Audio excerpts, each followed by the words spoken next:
Good morning, dear children. Welcome to the EVS class. Till now, in the chapter Our Transport, we have studied about roadways and railways. Today, we'll be learning in detail about waterways. Waterways, a river or a canal or any other body of water which is used as a route or way of travel or transport is called as waterway. कोई भी नदी, नहर, पानी की कोई भी body जो किसी रास्ते की तरह ट्रेवल करने के लिए इस्तेमाल होती है उसे वाटरवे कहते हैं।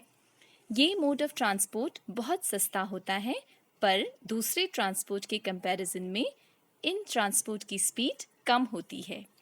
Water transport are the cheapest means of transport, but they are slower than the other means of transport.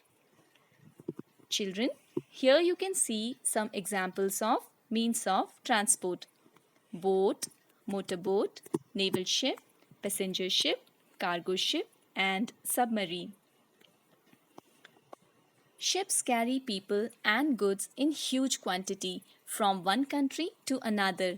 पानी के जहाज की मदद से लोगों को और बहुत सारे सामान को एक देश से दूसरे देश ले जाया जा सकता है।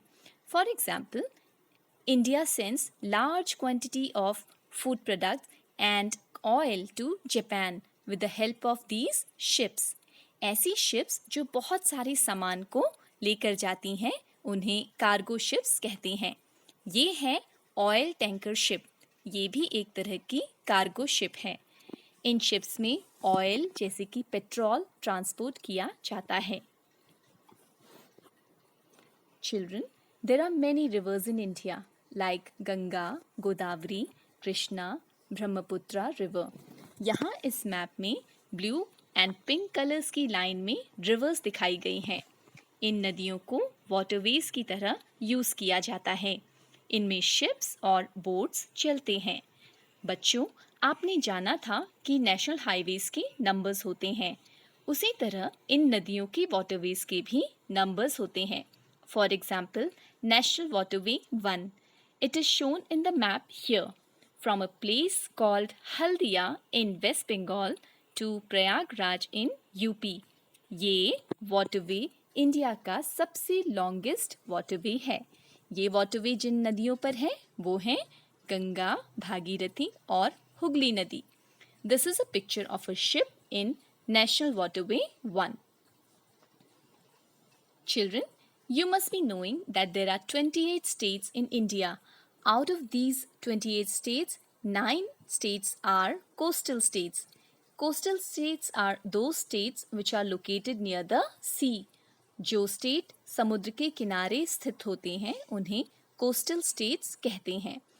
ऐसे कोस्टल स्टेट भारत में 9 हैं। Gujarat, Maharashtra, Goa, Karnataka, Kerala, Tamil Nadu, Andhra Pradesh, Odisha and West Bengal. Children, can you see the Indian Ocean, the Arabian Sea and the Bay of Bengal in this map? These are seas and oceans. ये भी वाटरवे की तरह यूज होते हैं, जिनमें बड़े बड़े पैसेंजर शिप्स, कार्गो शिप्स हमारे देश से दूसरे देशों में जाते और आते हैं। Children, these coastal states have cities or towns where ships come and go. They load and unload goods and people. Such a city or town in the sea coast where ships load or unload is called as port. Here in the state of Gujarat, there is a port called Kandla Port, which remains very busy. The other ports are Mumbai, Goa, etc. India में major ports यानी कि बड़े ports 13 हैं और minor ports मतलब छोटे ports 187 हैं। Children, today we studied in detail about waterways. Tomorrow we'll learn about airways. Thank you.